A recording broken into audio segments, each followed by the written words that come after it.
Hi කොහොමද යාළුවනේ ඔයාලට? ඉතින් ඔන්න තවත් ලස්සන දවසක් අද අපි යනවා වෝටර්ෆෝල් එකක් බලන්න. මම ඔයාලට අද වෝටර්ෆෝල් එකක් බලන්න යන්න. ඒ යන ගමන් අපි කෑම ගන්න නැවතුවා. චිප්ස් එකක් ගත්තා. මෙයාට ගත්ත දීමකට ගත්තා. තවත් කොෆි එකක් හොයන්න. ගියා තව මොන හරි ගේන්න කියලා මොනවා මේක.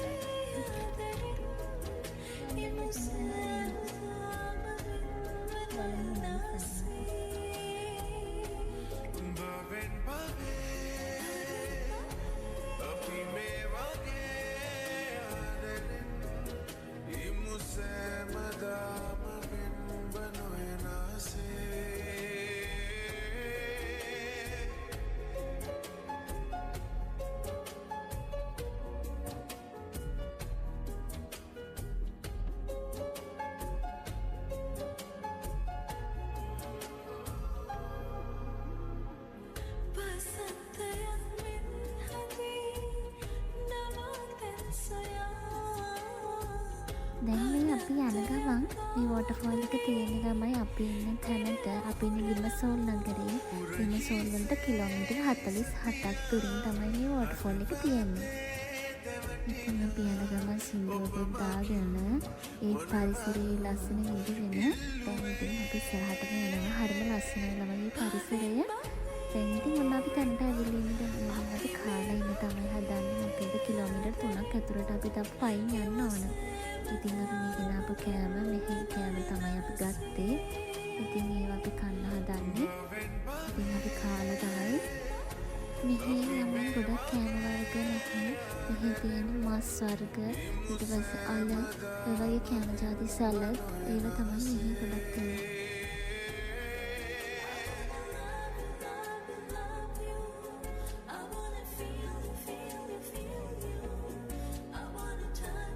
අපි වෝටර්ෆෝල් එක බලන්න යන්නේ කලිදෝනියා කියලා තමයි වෝටර්ෆෝල් එකේ නම තියෙන්නේ. එතන විස්තර තිබ්බා කලිදෝනියා.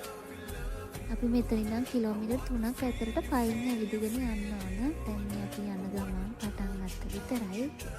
මේ ටයිම් එකට ගොඩක් සීතලයි ළමයි. අපිට හවස 1:30 විතර.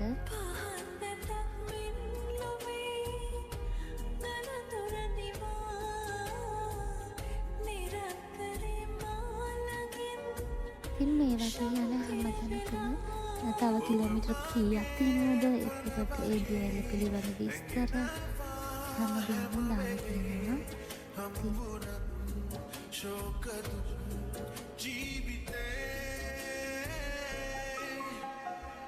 ඇත්තටම මේ සීත කාලේ නිසා ළමයි ගස්වල කොළ හැලිලා ඒ වගේම මේ කාලේ ගොඩක් සංචාරකයෝ එන්නේ නැහැ, ටුවරිස්ට්ලා එන්නේ නැහැ මේ කාලෙදී.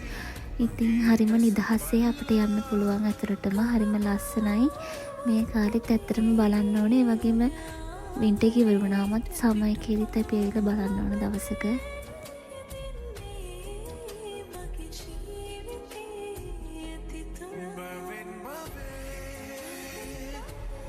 ඉතින් ඔයාලත් නිවාඩු දවසට ඔයාලගේ ආදරණීයන් එක්ක මේ වගේ තැනකට යන්න අමතක කරන්න එපා. ඉතින් අපි හැමදාම වැඩ කරනවා. ඉතින් ඒ ස්ට්‍රෙස් එක නැති කරගන්න මේක ගොඩක් ලොකු උදව්වක් වෙනවා. ඇත්තටම ඒ තැන හරිම ලස්සනයි. හරිම සිතට නිදහසක්, සතුටක්, ලොකු සැනසීමක් දැනෙනවා මේ වගේ තැනකට ගියාම. තව දෙයක් ළමයි මේ වගේ ලොකු බූට් ගන්න දාන්න යන්න එපා. ඇත්තටම මං හරි අමාරුවෙන් ගියේ. මම මේක දාගෙන ගියේ සීතල නිසා ගොඩක්. ඒ වුණාට මේ ඒක දාගෙන ඇවිදින්න අමාරුයි. ගල් ආස්සේ යන්න හරිම අමාරුයි ළමයි. ඉතින් ඔන්න අපි දැන් ටිකෙන් ටික වෝටර්ෆෝල් එකට ලං වෙනවා. ඇත්තටම ලංකාවේ වගේ ලොකු දියඇලි මෙහෙ නැහැ. මේ වගේ අනික මේ වින්ටර් එක නිසා ලොකු වතුර ප්‍රමාණයක් නැහැ. ගොඩක් අය ඇවිල්ලා හිටියා ඒ වෙලාවෙත් එතනට බලන්න. අපි පොඩ්ඩක් ඈතින් තමයි බැලුවේ මේ විදියට යාලා යනකම්.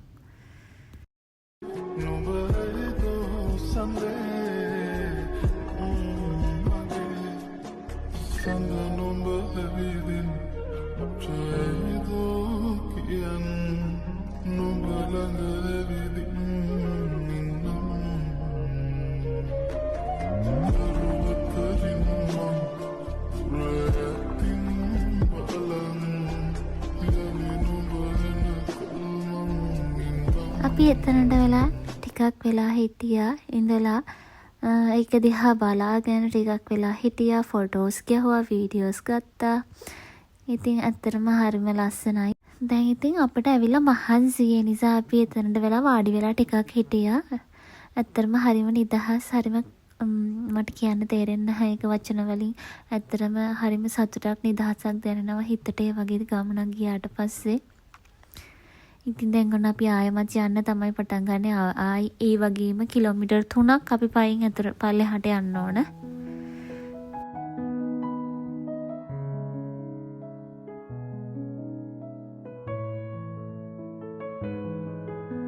මෙයා මේ වෙලාවේ මට බැන බැන යන්නේ ළමයි ෆෝන් එක අල්ලන් ඇවිල්ලා වැටේ කියලා පඩිපෙලක් තියෙන නිසා.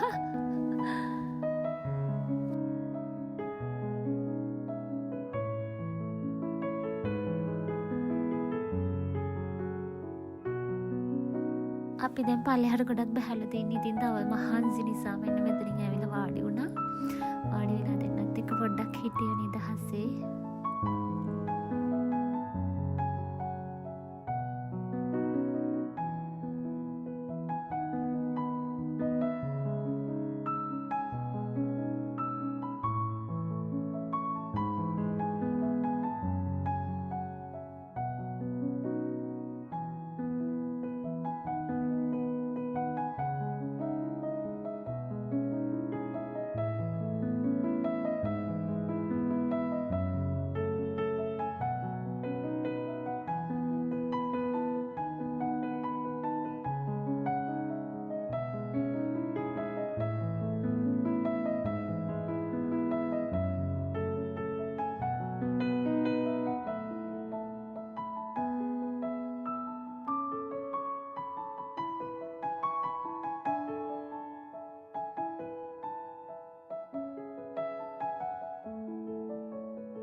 අපිට පල්ලෙහාට බහින්නත් ගොඩක් වෙලා ගියා. තැන තැන නැවති තමයි අපි දෙන්න පල්ලෙහාට බැස්සේ.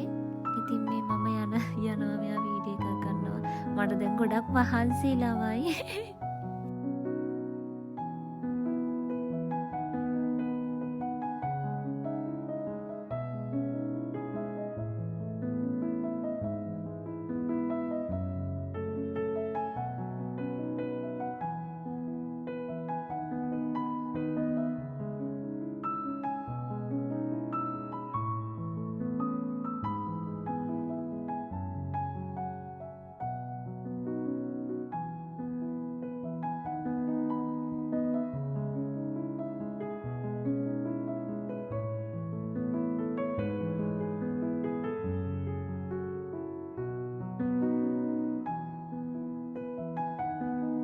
කොහොම හරි අපි හවස 4 වෙනකොට පහළටත් බැස්සා. දැන් කරවල වැටිගෙන එන්නේ තව ටික වෙලාවකින් කලවර වැටෙනවා. ඉතින් දැන් අපි පල්ලෙහාට ඇවිල්ලා ඉන්නේ. දැන් වාහනේට නැගලා කොෆි එකක් එහෙම බීලා ආයෙත් දෙන්නත් එක්ක ගෙදර යන්න තමයි පිටත් වෙන්න හදන්නේ. තවත් ලස්සන දවසක අවසානය. ඉතින් දැන් අපි ගෙදර යන්න තමයි පිටත් වෙලා යන්නේ. ඉතින් අපි දෙන්න මේ ලස්සන බලන්නකෝ. වීඩියෝ එකේ හරිම ලස්සන පරිසරයක් තමයි මෙහි තියෙන්නේ. ඉතින් මේ ලස්සන බලවල අපි දෙන සින්දුවක් අහගෙන යන ගමන් ඔන්න දැන් හවස් වෙලා ගොඩක්. ඉතින් ඉර බැහැගෙන යන මේ ලස්සන දර්ශනයත් අපි බලාගෙන ගියා. ඉතින් අපි ආයෙත් දවසක මේ වගේ වීඩියෝ එකකින් හම්බෙමු. thank you හැමෝටම අපේ වීඩියෝ එක බලුවට.